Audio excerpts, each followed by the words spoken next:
అర్ధరాత్రి చంద్రబాబు నాయుడికి కాల్ చేసి జూనియర్ ఎన్టీఆర్ ఏం మాట్లాడాలో తెలిస్తే అందరూ ఒక్కసారిగా ఎంతగానో షాకింగ్ కి గురవ్వాల్సిందే. ఇక నారా లోకేష్ కూడా ప్రస్తుతం అదే చేస్తున్నట్టుగా తెలుస్తుంది. చంద్రబాబు నాయుడికి కాల్ చేసిన తారక్ నేను తప్పకుండా రాజకీయాలకి వస్తా అని చెప్పినట్టుగా తెలుస్తుంది. ఇక నారా చంద్రబాబు నాయుడు ప్రస్తుతం మధ్యంతర బెయిల్ పైన బయటికి వచ్చిన విషయం మనందరికీ తెలిసిందే. ఇక ఆయన పరిస్థితిని చూసి జూనియర్ ఎన్టీఆర్ తెలుగుదేశం పార్టీకి తప్పకుండా నా మద్దతు నేను ఇస్తా అంటూ ప్రకటించినట్టుగా సమాచారం.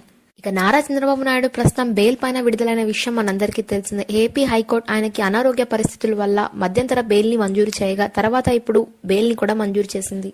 ఇక మధ్యంతర బెయిల్ తర్వాత ఆయనకి పూర్తి బెయిల్ ని కూడా ఇవ్వడం జరిగింది. ఇక చంద్రబాబు నాయుడు ప్రస్తుతం హ్యాపీగా తిరుగుతున్న విషయం మనందరికీ తెలిసిందే. ఇక రాబోయే ఎన్నికల కోసం మరికొన్ని రోజుల్లో ఆయన ప్రచారానికి కూడా వస్తారన్నది కొన్ని వార్తలు అయితే వినిపిస్తున్నాయి. ఇక నారా చంద్రబాబు నాయుడిని అక్రమంగా అరెస్ట్ చేయడమే కాకుండా ఆయనని జైల్లో ఉంచి ఎన్నో రకాల ఇబ్బందులకు కూడా గురి చేశారు. చివరికి ఆయన ఐకి సర్జరీ చేసుకునే పరిస్థితికి ఆయనని తీసుకుని వచ్చారు. ఇక నారా చంద్రబాబు నాయుడిని దాదాపు 53 రోజుల వరకు జైల్లో ఉంచి కనీస సౌకర్యాలు కూడా ఆయనకి అందించలేదు.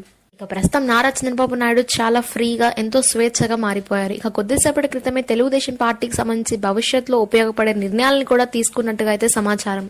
దీంతో పాటుగానే నారా చంద్రబాబు నాయుడు కోసమో లేదా తెలుగుదేశం పార్టీ కోసమో తెలియదు కానీ జూనియర్ ఎన్టీఆర్ అయితే తెలుగుదేశం పార్టీ కోసం తన పూర్తి మద్దతును ఇస్తానని చెప్పినట్టుగా అయితే తెలుస్తుంది.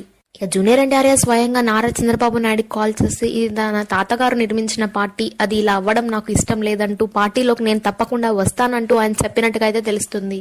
ఇక జూనియర్ ఎన్టీఆర్